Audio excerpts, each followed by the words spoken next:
with your kids.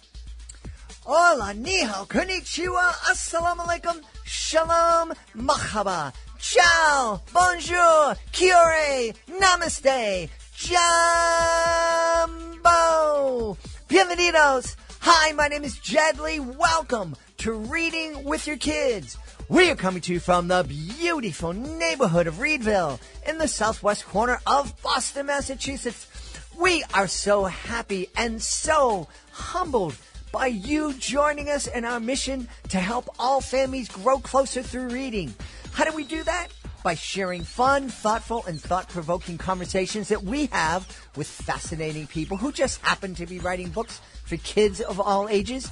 Please be sure to tell all of your family and friends about the show. Tell your kids' teachers, their principal, their librarian, the youth pastor, the librarian at your public library, and let them know that they can hear us on the WREB AM FM 24/7 radio network and can find us on the iHeartRadio app, Spotify, Apple Podcasts, Good Pods, Podcast Addict, Amazon Music, Audible, wherever you find your favorite shows.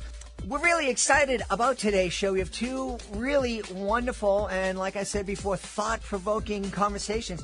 Ann Suk Wang will be here to celebrate The House Before Falling into the Sea. And later in the show, we will be meeting author, podcaster, YouTuber Rella B. She'll be here to celebrate If Shapes Could Talk and Mama, I Got $1. You've heard the whispers. You've seen it on TV. You may have even seen the movie. Now it's time to bring Dungeons and Dragons directly to you with D&D for Hire! More than just a game, D&D lets you step into the role of a hero you create and guide them on fantastical adventures with your friends. Perfect for beginners and experts alike, D&D for Hire is sure to delight and entertain your kids for weeks on end. Such a fun game. There are endless possibilities. There's so many things that you can do. It's so much fun. Our son Eli loves D&D. It's like his favorite thing to do all week. I was like 15 when I joined. I'm 21 now. There are people who are in our party, really learn to come out of their shells. Whether you're near or far, whether you're looking for a birthday party or a campaign to keep you adventuring for years to come, D&D for Hire has you covered. Learn more at dndforhire.com. That's dndforhire.com. D&D for Hire, bringing the adventure to you. D&D for Hire runs games digitally over Zoom or in person in select areas. This episode of the Reading with Your Kids podcast is brought to you by the adventures of Toby Baxter, Book 2, River Home for the Holidays. It is a Reading with Your Kids certified great read written by Tim Wright. River Home for the Holidays delivers a captivating blend of humor, danger, and inspiration. For lovers of fantasy with mythical creatures, this book is a must-read, promising a thrilling and heartwarming adventure. Dive into the enchanting world of River Home alongside Toby Baxter, and you won't be disappointed. It is a Reading with Your Kids certified great read, great middle grade novel. You want to add this to your family library. The Adventures of Toby Baxter, Book 2, River Home for the Holidays, written by Tim Wright. Hey, quick question. Are you raising a reader? Are you ready to embark on a journey of imagination and adventure with your family? Then look no further than Dear Fam, the ultimate destination for family reading fun. Join the Dear Fam movement and unlock your child's love for reading with Dear Fam, the reading journal tracking app. Develop critical thinking skills. Set up reading goals with your child as they earn reading badges. Get notified when your child shares their reading journals. Share with family, friends, and teachers. Start your family's next reading adventure today with Dear Fam. That's spelled DEARFAM, where reading together means bonding forever. Dear Fam, now available on the App Store and at Google Play. Dear Fam. Join us right now from beautiful California. Our guest is here today to celebrate her brand new picture book. It's beautiful. It's called The House Before Falling into the Sea. Please welcome to the show, Ann Suk Wang. Hey, Ann, how are you? Hi, I'm doing well. How are you? I'm delighted. I'm delighted to have you on. This is a beautiful picture book. Our copy arrived here at our home a few days ago. My beautiful wife took a look at it. We get literally hundreds of books, and she taught elementary school for 34 years. So she's kids' books. She just sees them. And she is a very tough critic. She'll open it up and she'll very quickly say, yeah, no, I don't want to bother with this book. This is the book she sat down with and she read it. And so she loved it. So good on you. That means a lot to me coming from an educator. So thank you. So it's a really kind of an eye-catching title, The House Before Falling into the Sea. We live at the end of a dead-end street, so it's normal for us to say, well, we're the last house on the left. But this is a little bit different. Can you explain the title? Yeah. It's really interesting. That title just, it came to me and then, it just never changed. It was just one of those perfect moments where you just know something is right. But there's a saying in Korean, that my mom used to tell with this story, about how if, the opposing forces kept chasing everybody down, their city was the absolute last city and they would all jump into the ocean, before being taken or, before being taken over. So, she would constantly say, oh, I would rather jump into the ocean. Our house was this last, refuge before jumping into the ocean. So I just translated it in English the best I could, given, just, all the writing that I've done. And I've also been a journalist. So I like writing titles and things like that. But yeah, that's where it comes from because it was the last city before Allied forces helped push everybody back up so that they can reclaim Korea to be a free Korea. So this is a story of survival? This is a story of survival. It's wartime Korea. So my mom was 7 at the time, and they housed refugees from around Korea who were fleeing those opposing forces and all met down in Busan. Many families were chased down to that spot, including my illustrator's family, her grandparents. Wow. So really, it was a perfect match for us.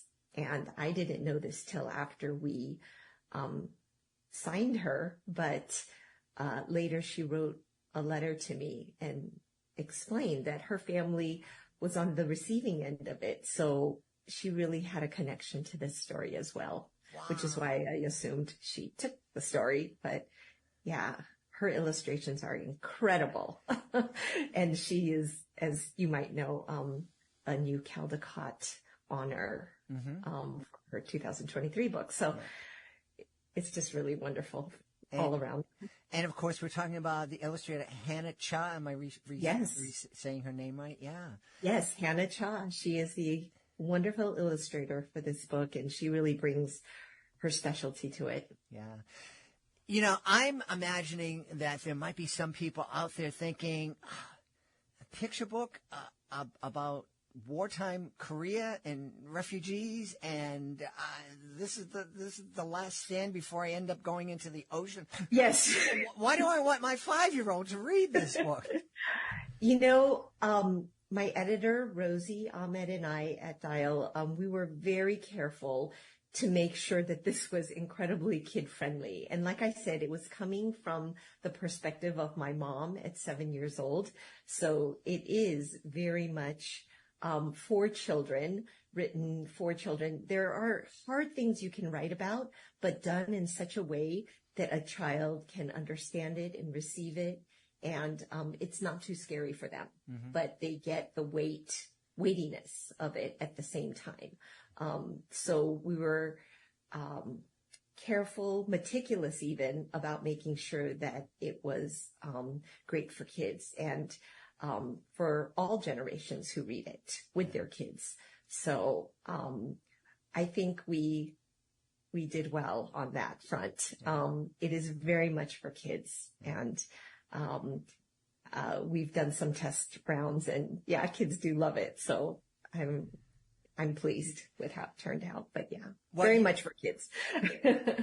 I am of a strong opinion that having books about difficult subjects are perfect for kids.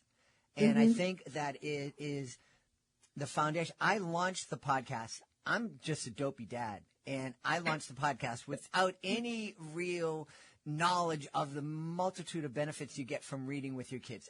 I knew that my kids, it helped them learn how to read, but I mostly knew that it helped me develop a relationship with both of my kids. And to me, that was the thing that was most important. And we would talk about everything. And if in the days that you're reading with your kids, which hopefully you're going to continue to read with your kids once they become an independent reader and teenagers and all that, but if all you're doing is reading these happy, fun books about Mrs. Bunny and her blueberry pie, when they get a little bit older and they go to school and they see something that's a little bit uncomfortable, they're not going to have any experience talking with you about things that are difficult and uncomfortable. And so I think it's, having these conversations, especially when they're young, it's really important and I think very, very beneficial. Oh, I agree. I mean, just like not having everything be rainbows and, roses, you need a balance. And the reality is, unfortunately, that kids do go through hard things. And whether or not they're in a war situation, which is going around, there's war around the world, they may not be right in the midst of it, but they may hear about it. They may know somebody in their family who is in the midst of it. It's inevitable. Hard things happen. And even if it's not war, there's a lot of hard things around us in the inner cities of, different places around the country. And not even in the inner city, just in the home. Yeah. There are many hard things, and kids need a way of seeing that they're not alone and that they can get through it and that there is hope and that there is care and self-love and all those things seen in a picture book only help them at that moment and also later.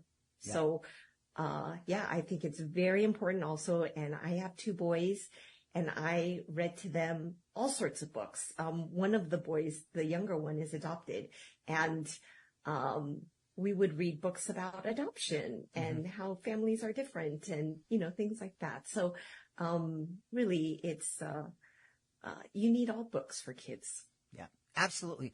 And I think especially a book like this can really help kids, and I think help parents, really develop their sense of empathy.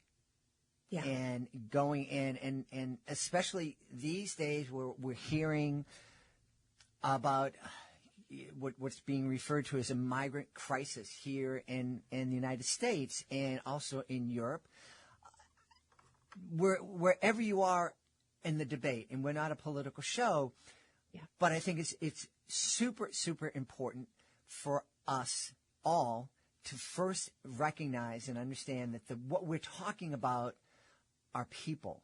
They're human beings. They're they're members of our beautiful human family. And we can have differences of opinion as to what's the best way to deal with different crises, but we first have to recognize the humanity of the people that are in these situations. Yeah, absolutely. You pinpointed the thing that is very real. We have refugees here too.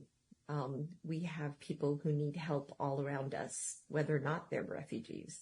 But yeah, it's seeing their humanity and recognizing differences, but also that we have a lot of the same needs. Yeah. and to love people. Yeah. Absolutely. Absolutely. So I know this is your mom's story, and it's a story that you probably heard many times growing up. But what was it that inspired you to take that family story and share it with the world? It's a good question. When my father passed away several years ago now, at his funeral, I noticed we had these family friends that I used to know, and I saw them again, but they had left quickly. But I said, Mom, I miss them. Like, I haven't seen them in so long. And I said, where are they now? And I was asking questions, and she said, yeah, those were the people who stayed with us during the Korean War. It was them. I had never put two and two together. We had known them when I was younger and had lost contact. But I know that they still honor my grandparents, and they continue to honor our family by going to my father's funeral. And so they pop up here and there, but I hope to find them again, because this book is in many ways about them. So, I mean, it's a fictionalized version of all the people who came through, but inspired definitely by the group of people that were there. So, that's the main thing. I've heard bits and pieces of this story. So just over time, trying to put those together and thinking there's something there, but not quite knowing how to do it and in what format.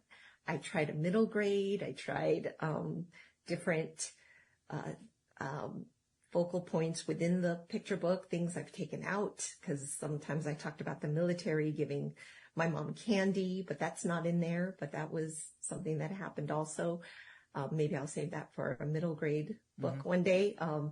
But yeah, this was inspired by them. And after my dad passed away, I realized I need to record this somehow, because it's very important, not only for our family, but I think for everybody, because there's not a lot of books on this topic or this subject, or on the Korean War. Yeah. Also being dubbed as the Forgotten War. So don't want to forget. I think that's a very accurate description, because we don't talk about it. And it lingers today. I mean, we're still dealing with the aftermath. South Korea is a thriving economy and country, and the people are experiencing a wonderful life from all that I hear. And then just on the other side of this line that was drawn on a map, there are many people who are starving to death and don't have freedoms, and are being taught from a very young age that people here in the United States are monsters and are their enemy. Yeah, that's really sad. It's incredible how different the North and the South are. The North is probably one of the most backwards places compared to their neighbors in the South. There's definitely a lot of people who want to unify. I mean, there's many political opinions, but it's really unfortunate that there is that difference. And South Korea is an example of resilience and building back and building really well after a war, and just getting the help from around the world. I think it was very helpful. And so it's just a testament to how the world can help build a small little country. And now they're so popular in so many ways with K-pop and K-dramas and all the things, their makeup products, skincare, all of it top of the line. So really proud of how Korea has bounced back or bounced better into better things in the future. Yeah. So it's wonderful, but helping each other can do that. And it doesn't bring down the other. It just lifts up everybody. So, that's another message. I think I think that's a great message, because we're talking about a tremendous transformation, and you're talking about just a little bit older than me. I joke here on the podcast all the time that I'm almost 100 years old. I'm not quite that old, but I was born shortly after the, you can't say the end of the Korean War, because I guess technically it's still going on, but, when the ceasefire, when the active fighting ended, was just shortly before I was born. And, and so South Korea has been transformed in, just a few decades. And it is, as you say, it's a great testament as to what can happen when countries come together to support each other and to lift each other up. And again, as you said, their rising didn't hurt anybody. No. If anything, it just helped everybody, I think, around the world. Yeah. We benefit from their success too. Yeah. And they are a tough group of people. Mm-hmm. We are a tough group of people. Yes. I grew up here in the States, but it's lots of stories from my parents about tough Koreans. So what was your mom's reaction when she first saw the book, or first knew that you were going to turn this story into a children's book? I don't think it really hit her. My dad is a poet, and he's written things, and so she didn't really understand. But I told her, no, this is kind of a big deal. This is a good thing. This is, and she's like, great. Okay, what do you want to go eat? She just went right back to being mom, and recently I got the box of books that they give to authors just, I would say a few days ago. Yeah. I think it hit her at that moment, because I unboxed it live, or not live, but recorded and then posted. But I hadn't seen the actual book either. So it was very, it became real for her. Uh-huh. And I sat down like a child with her and read it to her afterwards. And she had never heard the whole story, in, its fullness. I kept interviewing her, and she's like, what are you doing? Why are you asking me all these questions? So she knew it was happening, but at the same time, she didn't really know. Mm-hmm. And I think she still is grasping what this all means. Uh-huh. I said, okay, you're going to come to bookstores with me. And she's like, okay. But she's excited. She's proud of me. But she's mom. Yeah. She's like, of course. Yeah. That's great that you're doing that. But I was thankful that she let me tell the story. That's wonderful. And yeah. So, are there more stories from your mom or your dad that you're going to be turning into children's books? Absolutely. There's one right now that my agent is shopping around. And this one's very dear to me, because though this story is my mother's story, the next one is my father's story. He was an avid viewing stone or susak collector and finder or hunter.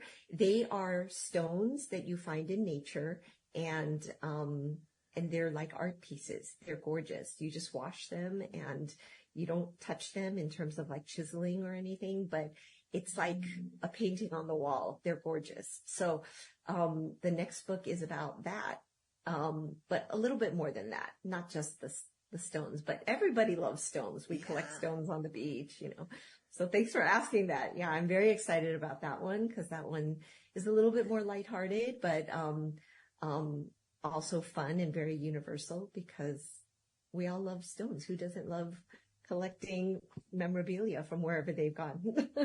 You know, I don't know if I've ever shared this story, but back in 1983, I had worked as a social worker for many years and kind of burnt out and decided I'm going to be a professional clown. And people were like, did you hit your head? But I pursued that, and at the very first gig that I had, I was there, and there was an orchestra playing, and the orchestra leader came up, and we were talking, and he was very encouraging, and he gave me a little white stone that he found there, and said, "Here, this is your lucky stone," and I still have it. Oh, yeah. See, it's those little things, right? It didn't have to cost a lot, but it meant a lot, which is really special. Yeah. Absolutely. I'm imagining that would be a great book to talk to kids about, obviously the story and the story that you haven't shared with us yet. But what a great way to motivate kids to get back out into nature, shut off the screens for a little bit, get out there. It's like a story and conversations and STEM all rolled into one.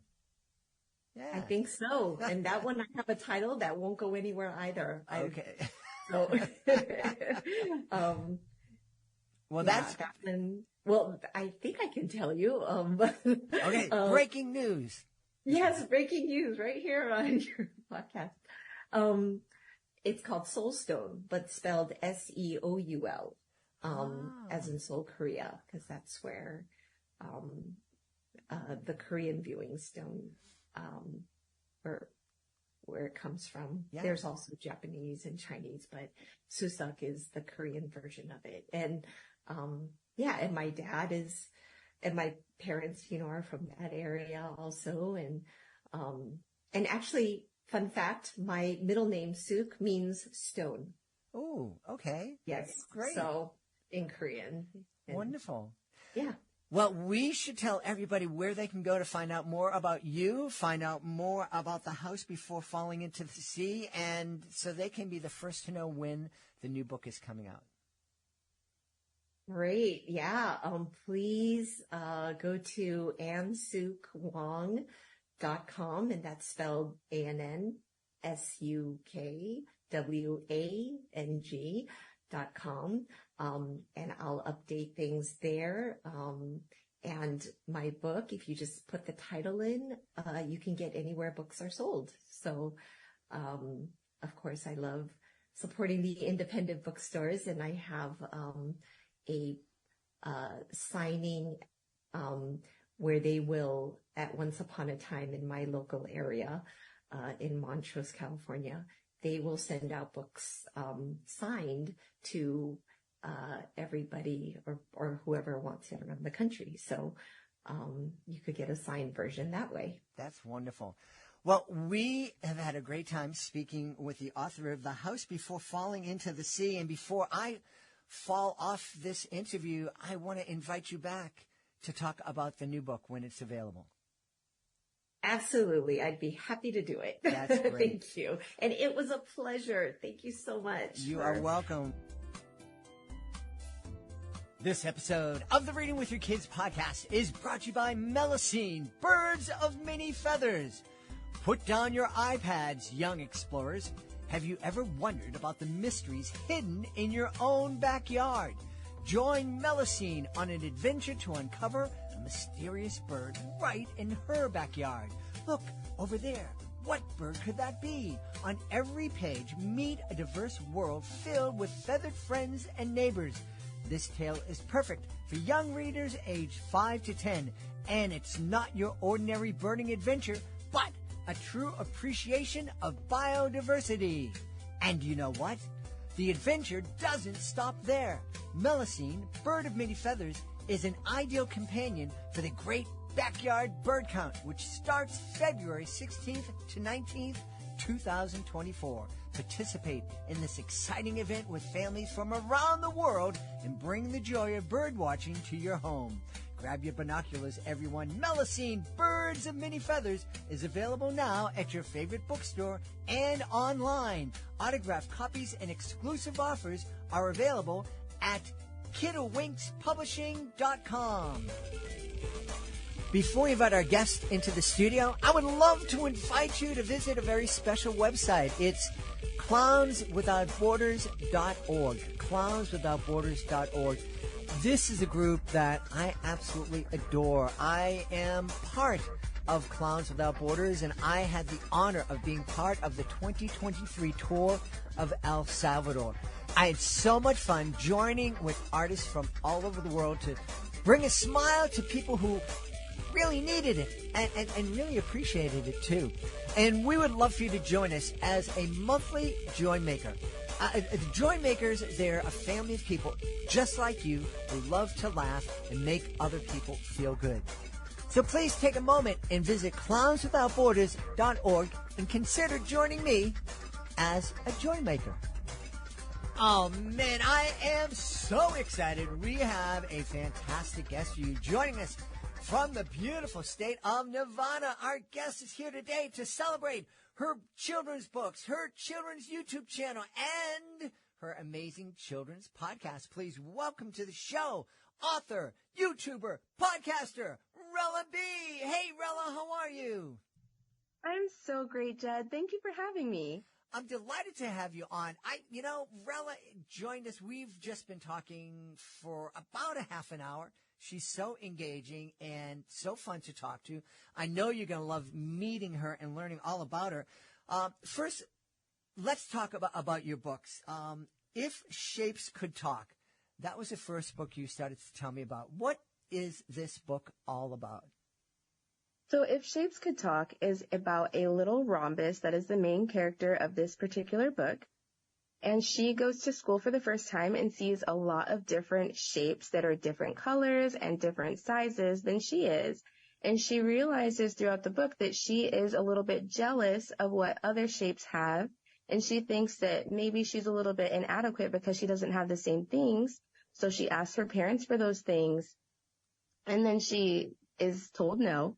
And then she goes and plays with one of the shapes that she was a little bit jealous of and finds out something about her that is different. It's not bad, but she's like, you know what? I am appreciative of my family and my life because you can't always see how somebody else's life is from the outside. So it's basically the grass isn't always greener on the other side, and that we shouldn't compare ourselves to each other because then that takes our own joy.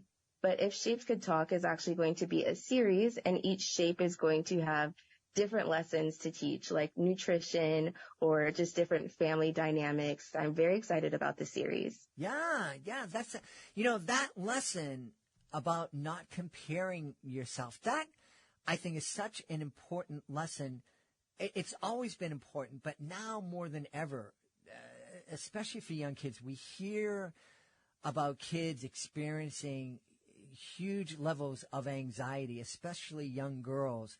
And we're hearing that a lot of it is because they're on social media. They're comparing themselves to people, who are using all sorts of filters and tricks to make themselves look more beautiful. And the kids are like, oh, I need to be that beautiful and I'll never be that beautiful.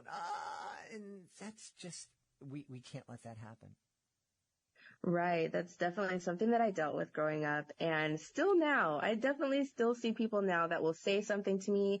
I'm just like, wow, like I really want that. Like I wish I had that. And then it's very interesting because sometimes you'll find out a small fact about it. And then you're like, oh, okay, well, that was kind of just a golden spoon that you were given. Like that's something that's not realistic. And I can give you an example. I was speaking to someone and they were talking to me about how their house was paid off. I was like, wow, like that is an absolute dream. Like I want my house to be paid off so bad. I've been working so hard, on my finances. And then she was like, my house is paid off, but I just want to let you know it was given to me by my dad. Or her granddad. So she was like, so I don't have a house payment. And I was like, oh, okay. Well, that makes me feel a little bit better. Yeah, and there are people your age who are still struggling to pay off their student loans, and other students who, student loans. What are you talking about? My dad had $85,000 a year to pay off, and so I think it's It is. We're not, we're not comparing the same things. And I think that's maybe something that's important for our kids to know, is that we all do come from different circumstances, and that oftentimes results in some people's lives looking a little bit better than ours. But if you dig a little deeper, then maybe they're not as beautiful, or their lives aren't as perfect as we think. Right. Just keeping it in perspective and ultimately always being thankful for what it is that you have. It's so important. Yeah. I love that. The other book you were telling me about is Mama, I Got $1. Or as we say here in Boston, Mama, I got $1. So, what's this book all about? So Mama, I Got $1 is about a little girl who is based off of my daughter. And the little girl finds $1, and then her mother is walking her through what she can do with $1. All of her family members are. So there's a family member that says, here's $1, you can save it, or here's $1, you can spend it. Would you like to give it away? And then one of her family members is her uncle, and he explains to her that some people will give you money today, and then they will demand more money back tomorrow. So it's basically explaining the concepts of debt to children as well. And so it's just a cute little story just to introduce the basics of some small financial literacy for children. It's fun. It has bright illustrations, and that will also be a series about just different things responsibility-wise. The next one is going to be Mama, I Found a Puppy, and it's going to be about the little girl that finds a puppy, and she really wants her mom to help her keep it. Yeah. We've talked a lot here on the podcast, and we're actually going to be doing a deep dive into financial literacy. I've had people talk to me and say, why do I need to talk to my 4-year-old, my 5-year-old about money? I mean, there's enough time for that. That's high school, college. Let kids be kids. I don't think we can start talking to our kids too early. I don't either. Even just showing them different formats of money, because my daughter knows what dollars and cents are, but she has no idea what goes into making money at all. I'll tell her hey, we have to wait until we go on the airplane because we got to get a little bit more money for the trip. And she'll just go up to her grandparents and be like, hi, we need some money. Can you give me some money so I can give it to Mama? It's so funny. Yeah. And the reality is, and I've talked about this in the past, there are so many parents who are already talking to kids about money, but they don't know it. They're putting pressure on kids at a very, very young age. You have to do well in school so you can get into college. And that's so important. College. And without telling the kids, well, by the way, college is really expensive. And, so kids, they get to be 16, 17, 18 years old. All they've heard is, I got to get to college. I got to get into college. And so when it comes time, I've heard so many kids you have a full scholarship to this college, but they say, no, I'm going to turn that down because I want to go to the fancier college, even though I have to pay $80,000, take a loan out and come, and I'm going to graduate there with a degree from the fancy college, but also $200,000 worth of debt, when I could have gone to the B level school and come out with a degree and not owe any money. Right. And it's really interesting that you bring up that sense as far as you train your children to do well in school so they can go to college, so they can get a good job and they can make good money. But there's so many different ways now that kids can actually make money, just even if they're doing small things. Social media isn't always the best, I guess, for kids, especially when it comes to comparing and contrasting. But if you can teach them how to use it in a way that can make them money, that's amazing. And there's just a lot of different opportunities for little kids to start being able to be more financially responsible, and especially in a creative space with all that we have. Even if they can paint and then sell it on eBay, there's ways for them to monetize their skills and their passions.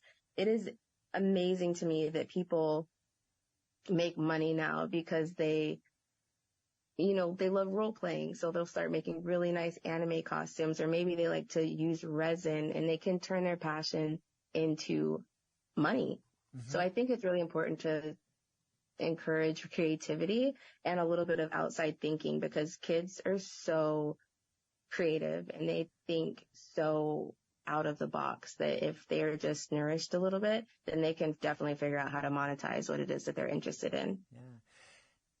I'm wondering what it is that, because you obviously have a passion for kids and literacy. And I'm wondering where that passion came from. So I've always loved kids. I loved having younger brothers. I have 2 younger brothers. And then I really wanted to be a teacher when I was younger. And I went to college in Reno. I taught in Washoe County School District, but I taught computer literacy for a couple of years. And then I went to work for the technology department. And when I was at the technology department, I would lead different technology conferences. And I went to one of the seminars at a conference, and they actually told me that based off of 3rd grade reading scores, they would know, or they could predict how many people would be in Gen Pop in prison, because it almost has a direct correlation, and that broke my heart.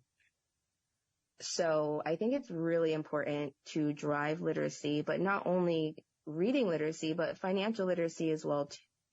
Because if you can teach someone, obviously, how to fish for themselves instead of being given things or given fish, then they can be more self-sufficient.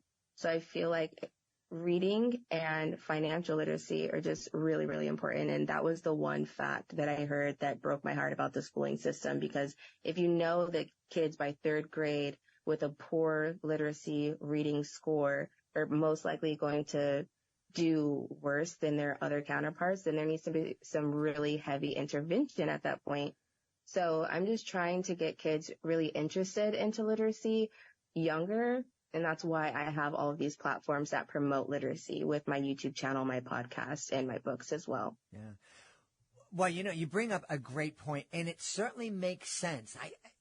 I know that there's somebody out there going, how a kid can't read in 3rd grade? What do you mean they're going to end up in prison? This is ridiculous. But when you understand that the way our education system works, from K to 2, you learn how to read.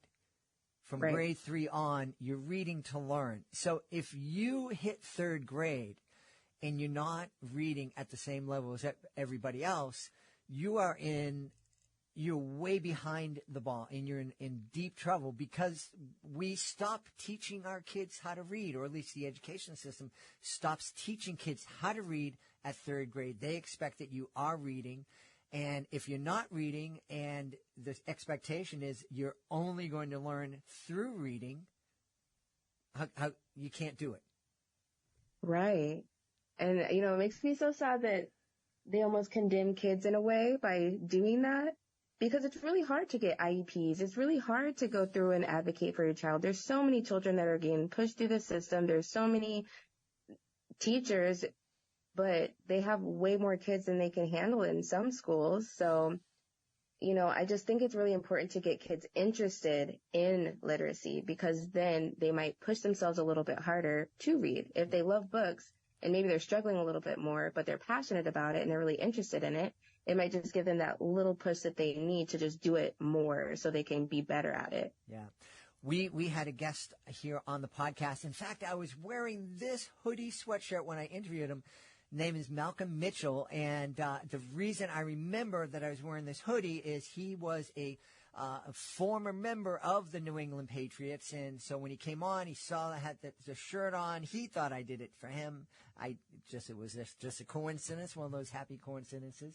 But his story is fascinating, because he told us that he got to college and he realized that he couldn't read.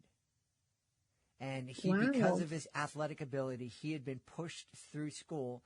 And he probably could have gone through college because he was such an outstanding athlete. Probably would have finished college without learning how to read. But he was determined, and he taught himself how to read in college, starting by reading picture books. Oh, wow. And now he is, in addition to being a Super Bowl champion, He is an author of children's books himself and is also a huge reading and literacy advocate. That is amazing. Yeah. So I love hearing those stories. You're doing something. One of the things that I talked to my beautiful wife about, she was a teacher for 34 years in the Boston system. And early on in the life of this podcast, I sat down with her and one of her best friends. And I said, I'm guessing that people who are listening to the podcast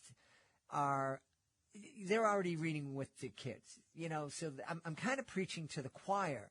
How can I motivate those families in urban schools, like the schools that you're teaching at, to read with their kids, where it's so very important?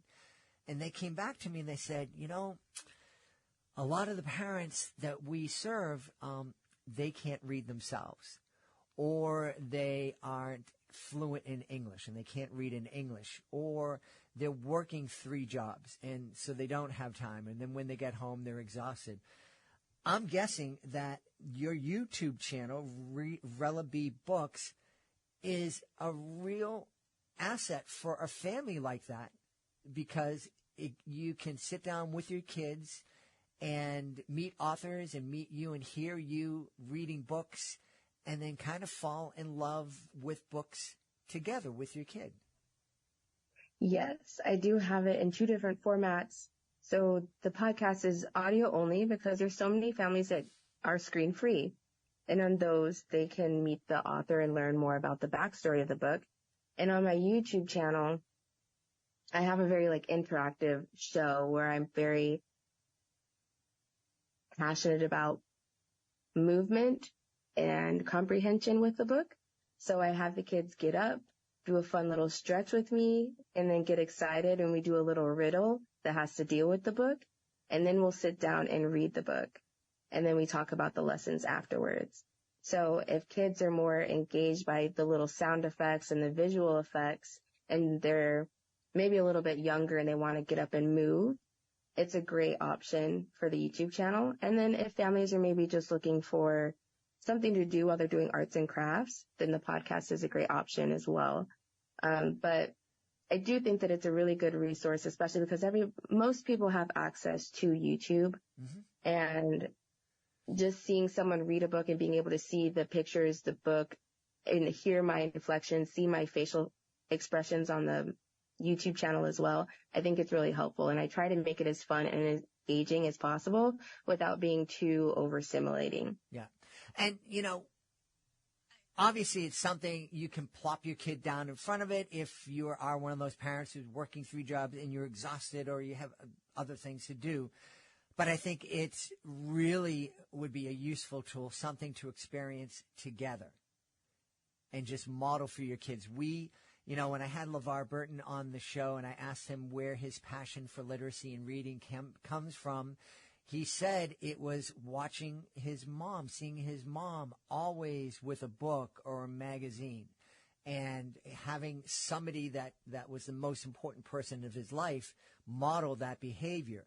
So I think your YouTube channel, your podcast is perfect for those families that, again, if you're not able to read, if you struggle with English, it's, hey, I think this is so important. I want to do this with you together. And that's a really fun way to model for your kids, to get your kids passionate about reading, let them know that it's important to you, and it's probably going to become important to them too.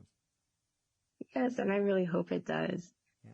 Yeah. Well, this is wonderful. I think the best thing to do, because obviously we could go to Amazon here, go to the YouTube./when, but I think the best thing to do is to get folks to check out your website, because that is a pretty cool website. Thank you. My website is Rella, RellaB books.com. Yeah. And there's some pretty cool merch there.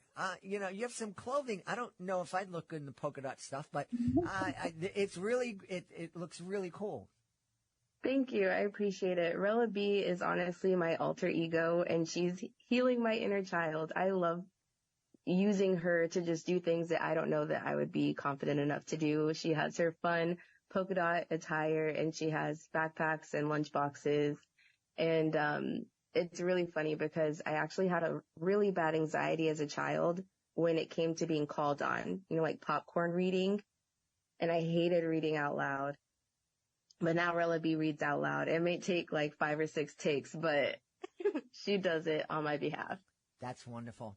We've had a great time speaking with the author of If Shapes Could Talk, and also the author of Mama, I Got a Dollar, and the host of Rella B Books on YouTube and Reading with Rella B podcast. Our guest has been the one and only Rella B. Hey, Rella, thanks so much for being with us. Thank you, Jed. I really appreciate it. This episode of the Reading with Your Kids podcast is brought to you by Junior Miles and the Junkman. Great middle grade novel written by Kevin Carey. Junior and his family live in a junkyard where his father creates pieces of art from the junk surrounding them. When Junior's father falls ill and dies, Junior and his mom are left with few resources other than what his mother brings home from her job as a waitress. The junkyard is threatened by encroaching development, and just when Junior thinks all is lost, he finds that a junk sculpture of a man gifted to him by his father begins to speak to him. The junk man provides advice in the form of enigmas. Are they clues, or is it just nonsense? Junior and his best friend Isaac embark on a journey to find out. Can a man made of junk parts teach Junior about art and friendship and overcoming the loss of a loved one? Only if Junior believes it can. This is a really wonderful middle grade novel. You and your kids would love it.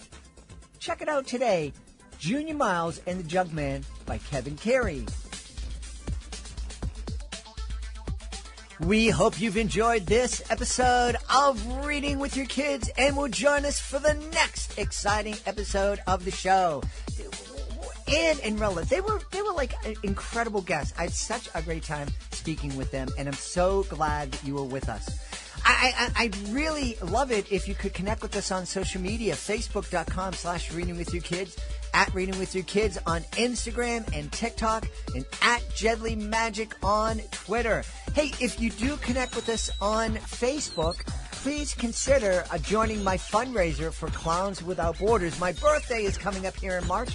I'm having a little fundraiser for Clowns Without Borders. We're doing great. We're closing in on our goal. We would love for you to join us. Hey, I would also love it if you could visit our website, readingwithyourkids.com. It's a really fun website. We've been working on it for years. There's a lot of information out there. Of course, you can listen to all our past shows from readingwithyourkids.com. You can also check out our blog, download our free online magazine, visit our Reading with Your Kids Certified Great Read Wall of Fame, and you can use the contact button up at the top of the page. We love it when people let us know what they love about the show. We really appreciate it when you let us know what we could be doing better. And we absolutely adore it when you tell us who you would like to hear on a future episode of the show. And if you're an author, you absolutely want to visit readingwithyourkids.com and click on the Authors Click Here button at the top of the page.